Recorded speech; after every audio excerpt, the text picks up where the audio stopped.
को लेकर के ये कहा गया जहर मिलाया जा रहा है, इस पर ही शिकायत की गई थी, जिस पर चुनाव आयोग में अब जवाब देने के लिए पहुंचे अरविंद केजरीवाल।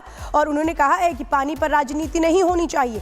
अरविंद केजरीवाल जो चुनाव आयोग के दफ्तर में पहुंचे हैं, क्योंकि आप समझिए कि महज 4 दिन बाकी हैं वोटिंग में, और उसके पहले जो दिल्ली की सियासत है वो अब पानी के इर्द गिर्द घूमती हुई नजर आती है। चूंकि ये दावा किया गया था अरविंद केजरीवाल की ओर से कि जो पानी आ रहा है यमुना का हरियाणा की ओर से, उसमें जहर मिलाया जा रहा है, ये बात कही गई थी, जिस पर चुनाव आयोग का दरवाजा बीजेपी ने खटखटाया था। और उसके बाद चुनाव आयोग ने आज कहा था अरविंद केजरीवाल को कि अपना जवाब दाखिल करें, और अपना जवाब देने के लिए पहुंचे हैं, जिसमें उन्होंने बताया कि पानी पर राजनीति नहीं होनी चाहिए। क्या कहा है सुनिए।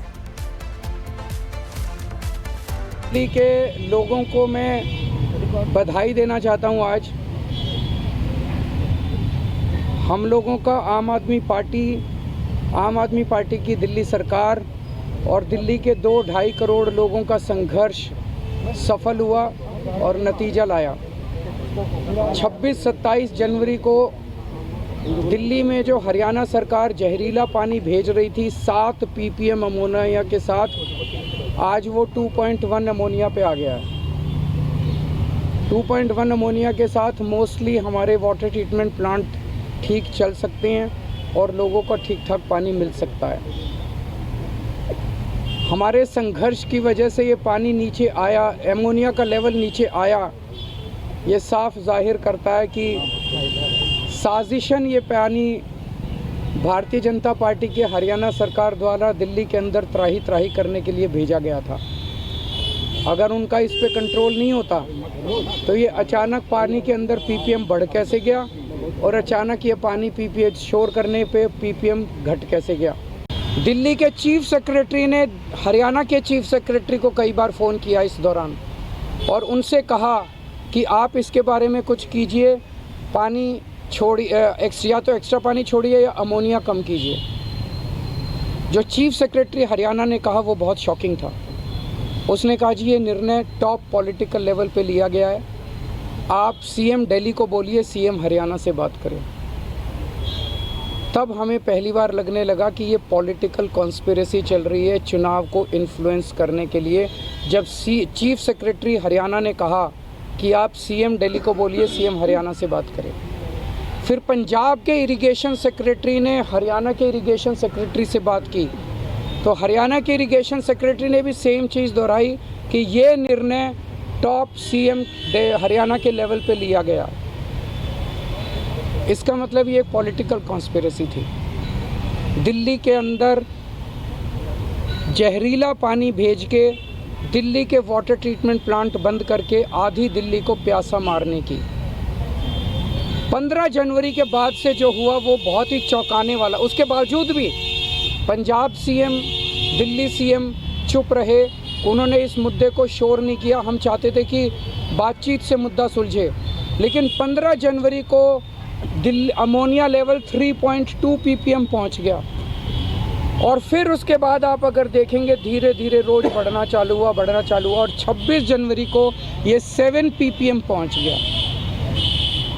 तब लगने लगा कि ये बहुत खतरनाक खेल खेल रहे हैं बीजेपी वाले हरियाणा सीएम के ज़रिए। 27 जनवरी को जब कोई चारा नहीं बचा तो आतिशी जी ने प्रेस कॉन्फ्रेंस करके पूरे देश को बताया कि किस तरह से दिल्ली के अंदर जहरीला पानी भेजा जा रहा है, और दिल्ली को या तो जहरीला पानी देके एक बहुत बड़े स्तर के ऊपर हेल्थ क्राइसिस क्रिएट किया जाएगा, फेटल भी हो सकता है, और या हमारे वाटर ट्रीटमेंट प्लांट बंद करने। इसका उनका मकसद था कि दिल्ली के अंदर आर्टिफिशियल वाटर स्कैसिटी क्रिएट हो जाएगी, तो आम आदमी पार्टी के ऊपर इसका ठीकरा फोड़ा जाएगा कि आम आदमी पार्टी से पानी नहीं दिया जा रहा। 27 जनवरी को ये शोर किया और आज पानी 2.1 ppm आ गया। तो देखिए अरविंद केजरीवाल यहाँ पर कह रहे थे कि ये सीधे सीधे सियासत हो रही है, बहुत बड़ी कॉन्स्पिरेसी चल रही थी, फिर उसके बाद हमने ऐसा स्टेप उठाया और ये कहा कि यमुना के पानी में जहर मिलाया जा रहा है। तो नोटिस पर जवाब चुनाव आयोग को जवाब देने यहाँ पर अरविंद केजरीवाल पहुंचे थे, क्योंकि देखिए विधानसभा चुनाव है दिल्ली में, लेकिन उससे पहले यमुना नदी का मुद्दा जो है वो बहुत ज्यादा गरमाया हुआ है। इस समय अरविंद केजरीवाल को आप सुन रहे थे जो वहां पहुंचे थे चुनाव आयोग को जवाब देने के लिए।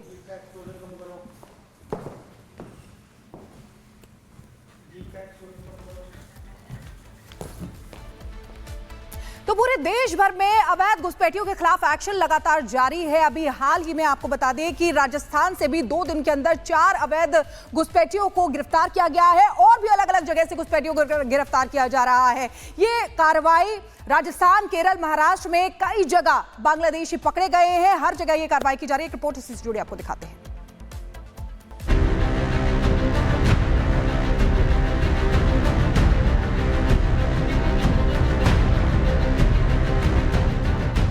अवैध बांग्लादेशियों के खिलाफ देश भर के अलग अलग हिस्सों में लगातार एक्शन जारी है। दिल्ली के अलावा महाराष्ट्र, राजस्थान और केरल में घुसपैठियों के खिलाफ ताबड़तोड़ अभियान चलाया जा रहा है। राजस्थान से 2 दिन के अंदर 4 घुसपैठिए पकड़े जा चुके हैं। अजमेर जिला पुलिस की स्पेशल टास्क फोर्स ने दरगाह इलाके में आज चेकिंग की तो अवैध रूप से रह रहे 2 बांग्लादेशी घुसपैठियों को गिरफ्तार कर लिया गया। पुलिस से पूछताछ में दोनों बांग्लादेशियों ने घुसपैठ की बात स्वीकार कर ली है। बताया जा रहा है कि दोनों घुसपैठिए बांग्लादेश के चांदपुर जिले के रहने वाले हैं। इनमें से एक 42 साल का है जिसका नाम मोहम्मद आलमगीर हुसैन है, जबकि दूसरा 24 साल का लड़का है जिसका नाम अब्बू अली है। फिलहाल पुलिस दोनों घुसपैठियों से घुसपैठ के रास्ते और सहयोग करने समेत कई सवालों को लेकर पूछताछ कर रही है ताकि घुसपैठ के पूरे नेक्सस को खत्म किया जा सके। 2 दिन पहले 29 जनवरी को भी दरगाह के इसी इलाके से 2 घुसपैठी डिटेन किए गए थे। पुलिस का कहना है कि पुलिस मुख्यालय के निर्देश पर अजमेर शहर में अवैध घुसपैठियों के खिलाफ सघन अभियान चलाया जा रहा है। इसके लिए बाकायदा टास्क फोर्स का भी गठन किया गया। अजमेर के अंदर कोच इलाके में जालियान कब्रिस्तान, नई सड़क, दरगाह से सटे इलाकों में चेकिंग अभियान चलाया जा रहा है। टास्क फोर्स ने चेकिंग के दौरान 20 से 25 संदिग्ध लोगों को डिटेन कर पूछताछ की। इनमें से अब तक 4 लोगों ने बांग्लादेशी होने की बात स्वीकार ली है। वहीं मुंबई की वर्सोवा पुलिस ने भी 2 बांग्लादेशी नागरिकों को गिरफ्तार किया। बताया जा रहा है कि दोनों बांग्लादेशी अवैध रूप से भारत में घुस आए थे और मुंबई में रह रहे थे। पुलिस ने उनके पास से फर्जी दस्तावेज भी बरामद किए हैं। केरल पुलिस ने भी अवैध बांग्लादेशियों के होने का दावा किया है। पुलिस का कहना है कि कोची में करीब 27 बांग्लादेशी अवैध रूप से रह रहे हैं, जिन्हें गिरफ्तार कर लिया गया। मोदी सरकार के निर्देश के बाद घुसपैठ के खिलाफ जीरो टॉलरेंस की नीति अपनाई जा रही है। देश भर में अवैध बांग्लादेशी और रोहिंग्याओं के खिलाफ ऑपरेशन जारी है। पकड़े गए बांग्लादेशियों को डिपोर्ट भी किया जा रहा है। इसके साथ ही आरोपियों के पास से जो फर्जी भारतीय दस्तावेज मिल रहे हैं, उसे बनवाने में कौन मदद कर रहा है, पूछताछ कर उनकी तलाश भी की जा रही है ताकि सीमा पार से घुसपैठ पर पूरी तरह से लगाम लगाई जा सके। Bureau report, Republic Bharat. तो भारत ने सुरक्षा कड़ी कर दी और इसी बीच तस्वीर आपको दिखा रहे हैं। मुंबई से 2 जो बांग्लादेशी घुसपैठिए थे वो गिरफ्तार किए जा चुके हैं। ऑपरेशन घुसपैठ लगातार जारी, देश भर में अवैध बांग्लादेशियों के खिलाफ एक्शन लगातार जारी है और इसी बीच यहाँ पर सघन अभियान भी चलाया जा रहा है।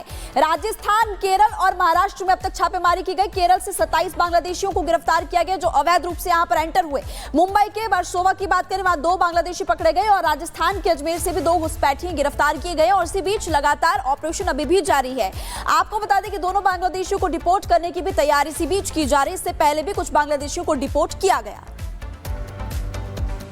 और चलिए अब बात करते हैं संभल हिंसा की। संभल हिंसा मामले में जिस तरीके से पाकिस्तान के मौलाना से एक शख्स ने बात की थी, पुलिस लगातार इसको पकड़ने की कोशिश कर रही थी और आखिरकार पुलिस को बड़ी कामयाबी मिली है अकील को गिरफ्तार करने में।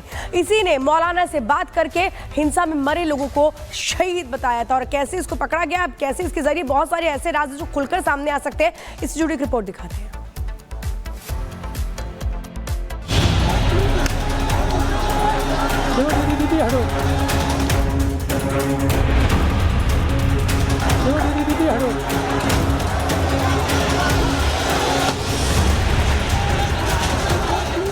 जिसने पत्थरबाजी की होगी, जिसने माहौल खराब किया होगा, उसमें एक भी बचने वाला भी नहीं है। योगी सिर्फ कहते नहीं है, वो करके दिखाते भी है। संभल हिंसा के बाद योगी ने जो हुंकार भरी, उनकी सेना एक एक कर उसे अंजाम तक पहुंचा रही है। सीएम योगी ने कहा